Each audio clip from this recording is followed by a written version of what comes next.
Joshua chapter 15. The allotment for the tribe of Judah, clan by clan, extended down to the territory of Edom, to the desert of Zin in the extreme south. Their southern boundary started from the bay at the southern end of the Salt Sea, crossed south of Scorpion Pass, continued on to Zin, went over to the south of Kadesh Barnea, then it ran past Hezron up to Adar, and curved around to Karka. It then passed along to Asmon and joined the Wadi of Egypt, ending at the sea. This is their southern boundary. The eastern boundary is the Salt Sea, as far as the mouth of the Jordan. The northern boundary started from the Bay of the Sea at the mouth of the Jordan, went up to Beth Hoglah, and continued north of Beth Arabah to the stone of Bohan, son of Reuben. The boundary then went up to Debir from the valley of Achor, and turned north to Gilgal, which faces the pass of Adumim, south of the gorge. It continued along to the waters of En Shemesh, and came out at En Rogel. Then it ran up the valley of Ben Hinnom, along the southern slope of the Jebusite city, that is, Jerusalem. From there, it climbed to the top of the hill west of the Hinnom Valley, at the north end of the valley of Rephaim. From the hilltop, the boundary headed toward the spring of the waters of Nephtoah, came out at the towns of Mount Ephron, and went down toward Baalah, that is, Kiriath Jearim. Then it curved westward from Baalah to Mount Seir, ran along the northern slope of Mount Jearim, that is, Kesalon, continued down to Beth Shemesh, and crossed to Timnah. It went to the northern slope of Ekron, turned toward Shekiron, passed along to Mount Baalah, and reached Jabneel. The boundary ended at the sea. The western boundary is the coastline of the Great Sea. These are the boundaries around the people of Judah by their clans. In accordance with the Lord's command to him, Joshua gave to Caleb, son of Jephunneh, a portion in Judah, Kiriath Arba, that is, Hebron. Arba was the forefather of Enoch. From Hebron, Caleb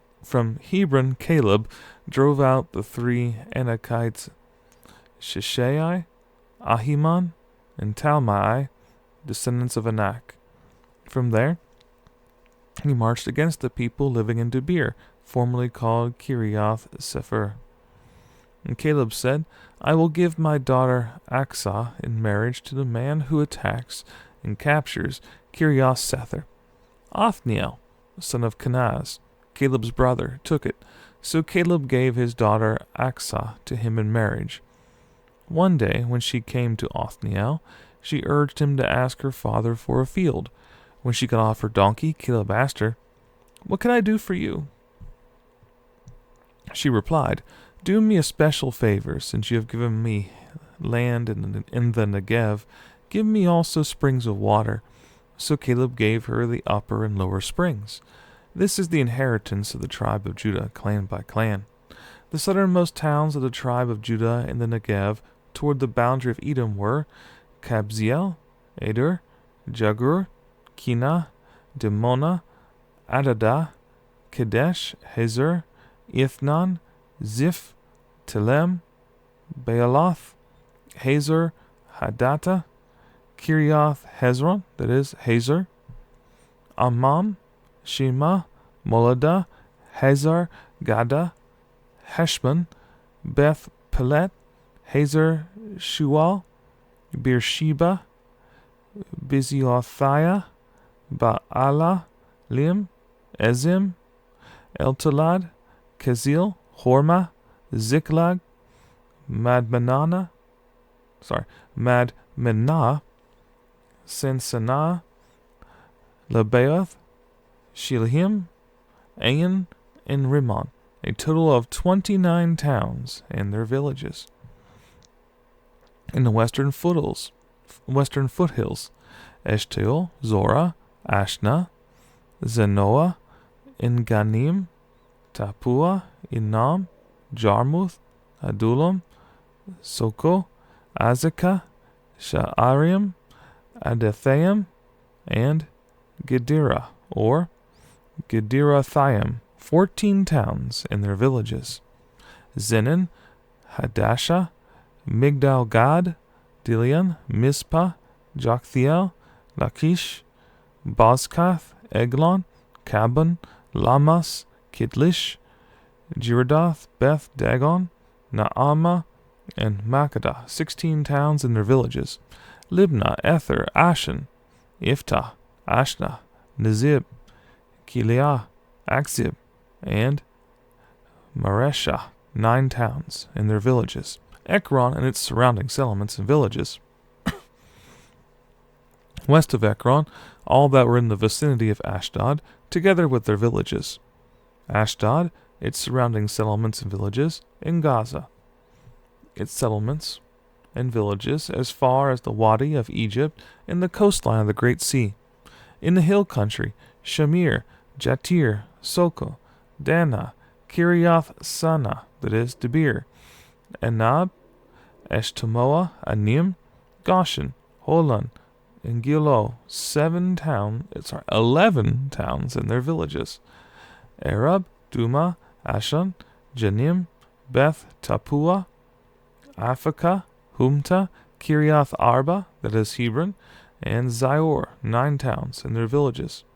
Meon, Carmel, Ziph, Juta, Jezreel, Jokdeam, Zenoah, Cain, Gibeah, and Timnah, 10 towns and their villages.